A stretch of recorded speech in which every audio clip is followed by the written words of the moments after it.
Hello students. Tomorrow we will start a new chapter of your English video book. That is chapter 3, The Blind Man and the Elephant. Let us first discuss on what type of story it is. It's a parable. What is parable? The parable is a short story with a moral, and the story is about the blind man and elephant. Started in the ancient Indian subcontinent. This story started in the ancient Indian subcontinent and has been passed down through times in various forms. It is a story of a group of blind men who have never come across an elephant before, and who learn and conceptualize what the elephant is like by touching it. Each blind man each blind man feels a different part of the elephant's body, but only one part, such as the side or the tusk. They then describe the elephants based on their limited experience, and their descriptions of the elephant are different from each other. In some persons, they come to suspect that the other person is dishonest and they come to blows. The moral of the parable is that the humans have a tendency to claim absolute truth based on their limited subjective experience, as they ignore other people's limited subjective experiences, which may be equally true. So, we will read the story in detail tomorrow. Before that, today I will just read it for you. I already told you what the story is about.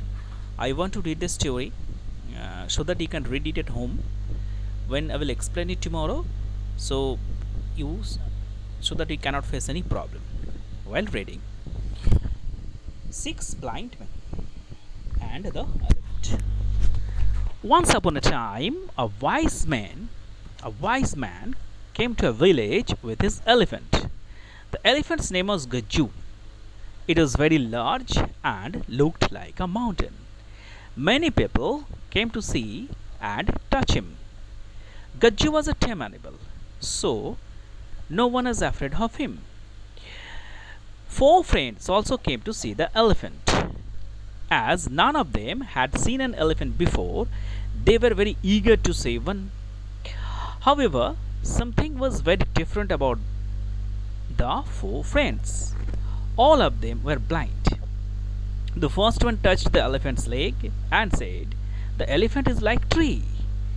The second person touched the tail of the elephant and said, "No, this elephant is like a rope."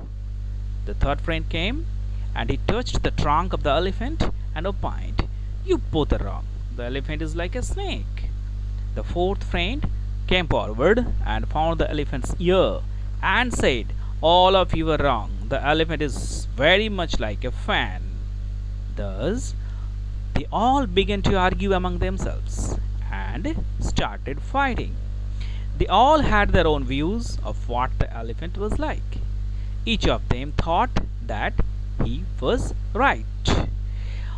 On seeing the friends fighting, the wise man came forward and told them, "Dear friends, each one of you is saying the right thing, but when your views are put into contest, then none of you is right, because each one of you is describing only a part of the big animal." "How is that?" asked the friends. The wise man explained, "The elephant's leg looks and feels like a pillar. The tail is like a rope. The trunk does feel like a snake, and the ears are like fans. You all should have pulled your information instead of arguing over who is right." The four friends realized their mistake and did as advised by the wise man. Thus, they were finally able to get a clear picture of the animal in their mind. They understood that one should examine a matter from all sides and only then give his or her opinion. Therefore, we should not quarrel with others who have different opinions because everybody looks at things from different angles. We should always appreciate other people's opinion. This will go a long way in improving our relations with them. So that's all about the reading. I have read it for you so that you can prepare yourselves before I start explaining the chapter tomorrow. So you have to read it well, go through the chapter. Thank you.